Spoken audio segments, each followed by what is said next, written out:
भाइ बहिनीको मायाको पर्व रक्षाबन्धन र भाइटिका तपाईँ सबैलाई थाहा छ। तर के तपाईँलाई थाहा छ मिथिलामा भाइ बहिनीको मायाले जितेको पर्व पनि छ?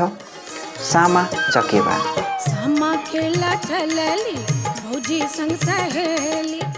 पौराणिक कथाअनुसार भगवान श्रीकृष्णकी छोरी सामा र छोरा चकेबा हुन्छन्।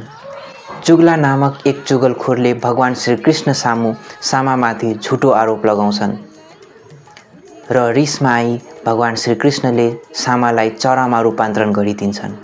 तर दाजु चकेबाको गहिरो प्रेम र कठोर तपस्याका कारण सामा फेरि मानव रूपमा परिणत हुन्छन्। यही सम्झनामा मिथिलाका युवतीहरूले सामा र चकेबाको माटोका मूर्तिहरू बनाउँछन्, लोकगीत गाउँछन् र सामा चकेबा खेल्ने गर्दछन्। यी मूर्तिहरूमध्ये एक मूर्ति चुगलाको पनि हुन्छ र चुगलाको मूर्तिको चोटीमा आगो लगाई चप्पलले हान्ने चलन हुन्छ, जसले चुगली र स्वार्थी प्रवृत्तिप्रति समाजको विरोध जनाउँछ।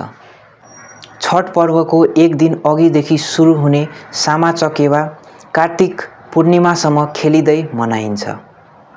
अन्तिम दिन बहिनीले भाइ दाजुलाई बोलाएर माटोको सामा फोड्ने चलन हुन्छ र खोइचामा चिउरा, दही, सठौरा जस्तो मिथिलाका मिठाईहरू दिइन्छ। के तपाईहरूले सामा चकेबा खेल्नु भएको छ त? कमेन्ट गर्न नभुल्नुहोला।